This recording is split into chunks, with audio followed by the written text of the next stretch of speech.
سستی بجلی کا خواب کیا ادھورا رہ گیا؟ مشیر وزیر خزانہ کی IMF کی جانب سے بجلی ٹیرف میں کمی کی خبر کی تردید پروگرام دنیا مہر بخاری کے ساتھ میں گفتگو کرتے ہوئے خرم شہزاد نے دعویٰ کیا کہ IMF کی طرف سے بجلی ٹیرف میں 1 روپے کی کمی کی خبر غلط ہے۔ IMF ٹیرف میں کبھی مداخلت نہیں کرتا۔ بجلی کی قیمتوں کے حوالے سے اچھی خبر آئے گی، وزیر اعظم شہباز شریف خود اس کا اعلان کریں گے۔ بجلی کی قیمتوں میں بڑا ریلیف کب ملے گا، عوام منتظر۔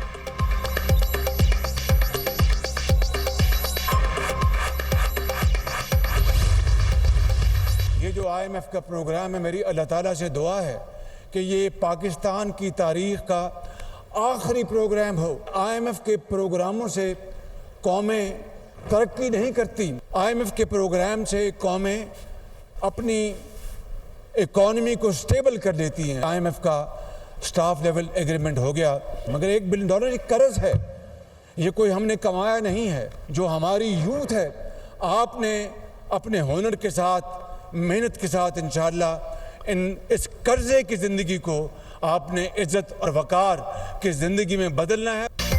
IMF پروگرام سے قومیں ترقی نہیں کرتی، دعا ہے IMF کا موجودہ پروگرام آخری ہو، قوم کو قرضوں کی زندگی سے جان چھڑانا ہوگی۔ ہمارے قرضے 77 سال میں بڑھے، پاکستان کی معیشت مستحکم ہوئی، 3 ہفتے میں 34 ارب روپے خزانے میں آئے۔ وزیر اعظم کا ملک کو قرضوں سے نجات دلا کر پاؤں پر کھڑا کرنے کا عزم۔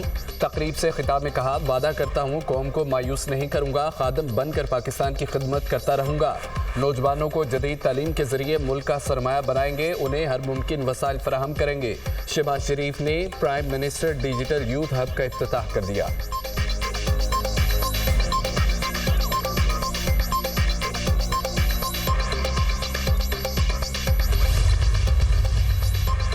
سیکیورٹی فورسز کی خیبر پختونخوا میں 4 مختلف کارروائیاں، 11 خوارج جہنم واصل۔ شمالی وزیرستان کے علاقے میر علی میں خفیہ اطلاع پر کارروائی، 5 خوارج ہلاک۔ میر علی میں دوسری کارروائی کے دوران 3 خوارج مارے گئے۔ میران شاہ میں ایک اور کارروائی میں 2 خوارج کو جہنم واصل کیا۔ ڈیرہ اسماعیل خان میں چوتھی کارروائی کے دوران 1 خوارج مارا گیا، ہلاک۔ خوارج سے اسلحہ و گولہ بارود برآمد۔ علاقے میں دیگر ممکنہ خوارج کے خاتمے کے لیے سینیٹائزیشن آپریشن۔ سیکیورٹی فورسز ملک سے دہشت گردی کے خاتمے کے لیے پرعزم ہیں، ISPR۔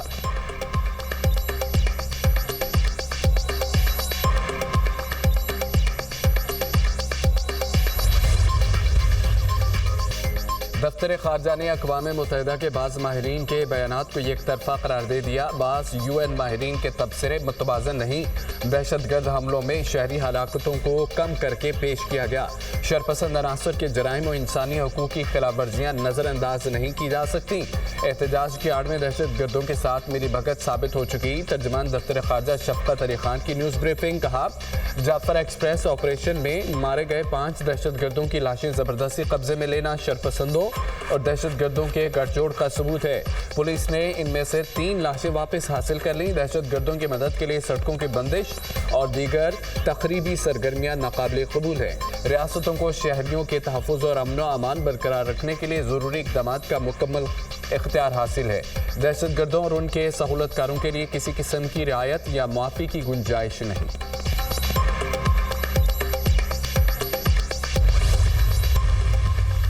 کوئٹہ میں ڈبل لوڈ کے قریب دھماکہ، 3 افراد جاں بحق، 19 زخمی۔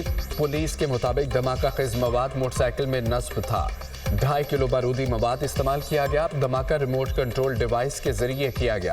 حملے میں پولیس وین کو نشانہ بنایا گیا۔ پولیس نے علاقے کو گھیرے میں لے لیا۔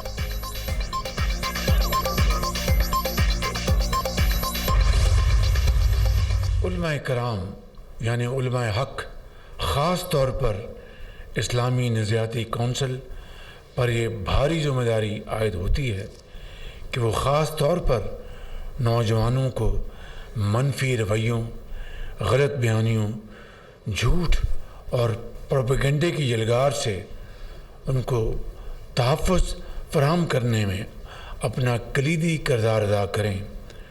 اور نفرتوں اور تقسیم کے رویے اسلامی تعلیمات کے منافی ہیں۔ ہم سب مل کر ترقی کے خواب کو شرمندہ تعبیر کر سکتے ہیں۔ نوجوانوں کو پروپیگنڈے کی یہ الغار سے محفوظ رکھنے کے لیے اسلامی نظریاتی کونسل کردار ادا کرے۔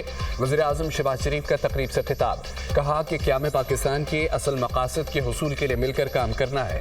اسلامی نظریاتی کونسل نے پرتشدد عناصر کے خلاف بند باندھا، شہداء کی قربانیوں کو مد نظر رکھتے ہوئے ترقی کے راستے کا تعین ضروری ہے. علماء کرام اسلامی دفاعی ریاست کو مضبوط کرنے میں اپنا کردار ادا کریں. اتحاد میں رکھنے پیدا ہوئے ان کو ختم کرنے کے لیے کام کر رہے ہیں.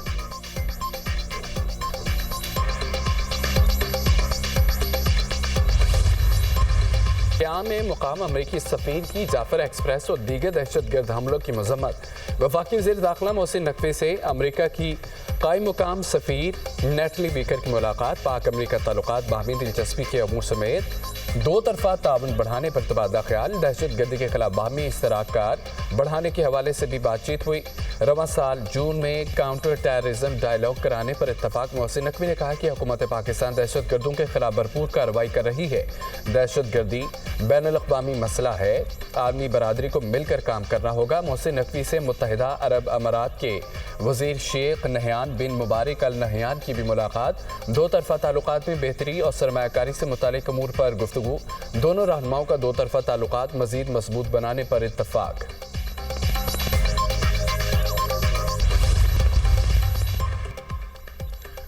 کسی صوبے کا پانی نہیں لے رہے, جواب دیں گے. خوشی ہوئی. وفاق اور دیگر صوبوں نے پنجاب کے رمضان پیکج کو فالو کیا.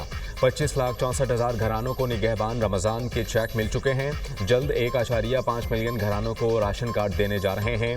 وزیر اعلیٰ پنجاب کی صوبائی کابینہ اجلاس میں گفتگو. مریم نواز کی عید الفطر پر اشیاء خورنوش کے نرخ پر کنٹرول رکھنے کی کڑی ہدایت.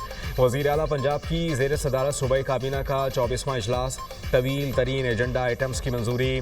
بکر اور بہاول نگر میں ایئرپورٹ بنانے کا اصولی فیصلہ. پنجاب میں اسپیشل افراد بزرگ طلباء کے لیے مفت سفر کی سہولت کی منظوری. جنسی جرائم کے خلاف اسپیشل انویسٹیگیشن یونٹس کے قیام کی منظوری. ریپ کے واقعات کی روک تھام کے لیے اقدامات یقینی بنانے کی ہدایت. ٹریفک چالان جرمانے کی وصولی یقینی بنانے کا حکم.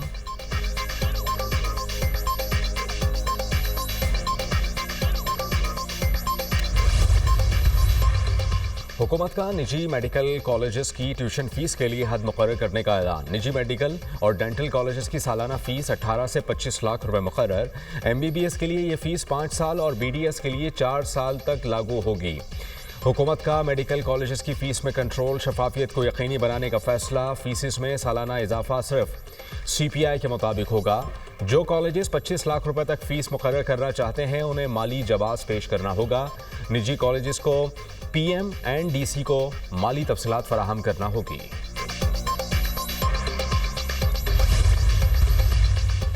وزیراعظم شہباز شریف سے ہواوے کی چیف ایگزیکٹو آفیسر کی زیر قیادت 5 رکنی وفد کی ملاقات. ہواوے کے زیر اہتمام 3 لاکھ پاکستانی نوجوانوں کو IT کے شعبے میں تربیت کی فراہمی کے حوالے سے پیش رفت پر بریفنگ. وزیر اعظم نے کہا کہ پاکستانی نوجوانوں کو انفارمیشن ٹیکنالوجی کے شعبے میں فنی تربیت کی فراہمی اولین ترجیح ہے. ہواوے کے ICT تربیتی پروگرام سے IT برآمدات میں اضافہ ہوگا.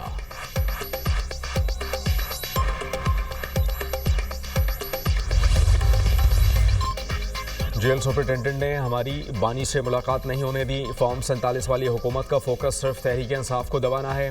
اڈیالہ جیل کے باہر عمر ایوب اور دیگر کی میڈیا سے گفتگو. شبلی فراز نے کہا کہ آج عدالتی احکامات کی توہین ہوئی.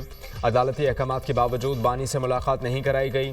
علامہ راجہ ناصر عباس بولے ثابت قدم رہیں گے, ملک کو صرف بانی PTI ہی متحد کر سکتے ہیں.